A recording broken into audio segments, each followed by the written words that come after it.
ជំរាបសួរពុកម៉ែបងប្អូនជាទីរាប់អានថ្ងៃនេះខ្ញុំមកផលិតវីដេអូជាលើកដំបូងទាក់ទងនឹងការធ្វើបង្អែមល្ពៅដើម្បីហូបជួបជុំក្នុងក្រុមគ្រួសារទាំងអស់គ្នា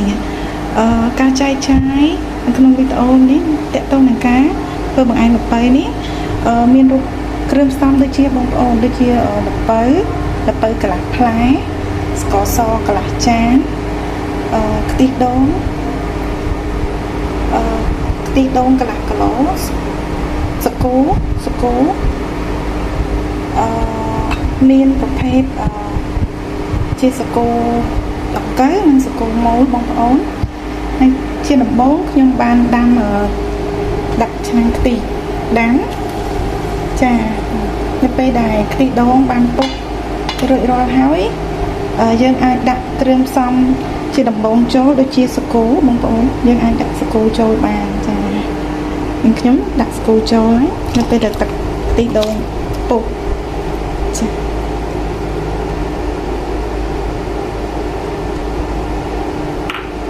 ចាទុកឲ្យពុះសិនបងប្អូនបន្ទាប់មកយើងអាចចាក់សាគូដង្កូវចូលនៅពេលដែលសាគូហ្នឹងក៏រីកបន្តិចបងប្អូនចាបងប្អូននៅពេលដែលយើងដាក់សាគូហើយយើងទុកវាបន្តិចប្រហែលជា 2-3 នាទីទៀតនៅពេលដែលទឹកពុះទៀតគឺយើងដាក់សាគូដង្កូវចូលម្ដងបងប្អូនចាបងប្អូនឥឡូវខ្ទិះដូងយើងគឺបានពុះរួចរាល់ហើយឥឡូវយើងបន្ថែមសាគូរូបដង្កូវចូលទៅ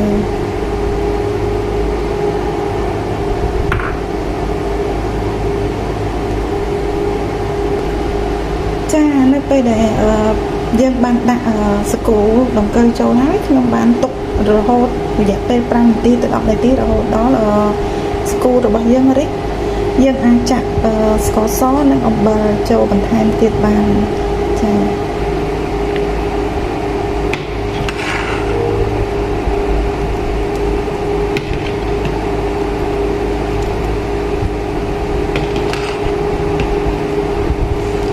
រងចាំដាក់សាគូយើង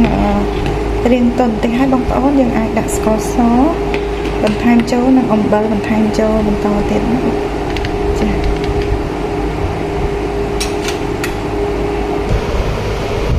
ាឥឡូវខ្ទិះដូងយើងបានពុះរួចរាល់ជាស្រេចហើយខ្ញុំបាន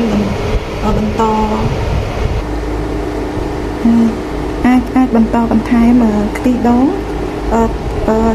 ស្ករសចាក់ចូលនៅក្នុងខ្ទិះដូងបន្ថែមទៀតបងប្អូនអាស្រ័យទៅលើបងប្អូនថាទៅតាមផ្អែមប៉ុណ្ណាបងប្អូនញ៉ាំផ្អែមប៉ុណ្ណាយើងដាក់ប៉ុណ្ណឹងបងប្អូនយើងភ្លក់ទៅតាមរសជាតិដែលយើងចង់បានផ្អែមល្មមឬក៏ផ្អែមដុតចាបន្តមកទៀតយើងអាចកូរវាឲ្យសព្វហើយនឹងបន្ថែមល្ពៅជាចុងក្រោយយើងអាចដាក់ល្ពៅចូលបានបងប្អូន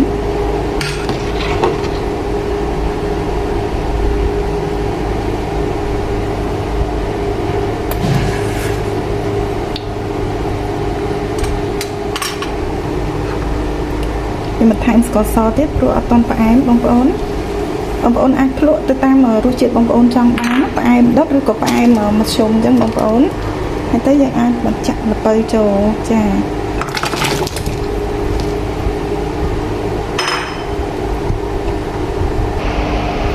បង្អែមល្ពៅនេះបងប្អូនភាសាកូនផងដើម្បីកុំឲ្យគាត់ខ្ទេចខ្លោចខ្ទេចបានខាងក្រៅវាខ្លោចបងប្អូនយើងទុករហូតដល់ល្ពៅហើយទុំអាចបរិភោគបានយើងអាចចាក់ខ្ទិះដើមចូលមកបងប្អូនចានេះរងចាំរហូតដល់ល្ពៅរបស់យើងទុំហើយយើងអាចចាក់ខ្ទិះដូងដើម្បីបញ្ចប់ហើយបងប្អូនអាចភ្លក់ដើម្បី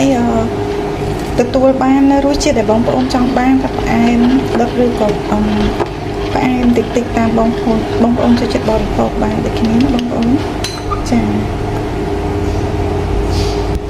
នៅក្នុងវីដេអូនេះបើសិនជាការនិយាយស្ដីរបស់ខ្ញុំខុសឆ្គងដោយរបៀបណាអីសូមបងប្អូនកុំប្រកែកប្រកាន់ព្រោះការធ្វើវីដេអូនេះគឺជាលើកដំបូងបំផុតរបស់ខ្ញុំចាគ្រាន់តែចង់ចែករំលែកនៃការធ្វើបង្អែមជូនទៅដល់បងប្អូនទស្សនាចាទាំងអស់គ្នាអរគុណបងប្អូនចា បងប្អូនឥឡូវបង្អែមល្ពៅរបស់យើងបានឆ្អិនរួចរាល់ហើយយើងបានដាក់ខ្ទិះដើមចូលក្នុងឆ្នាំងទៀតគឺការបញ្ចប់ណាបងប្អូននឹងហើយដាក់ខ្ទិះដើមចូលគ្រប់គ្រាន់ហើយនៅពេលនេះចាប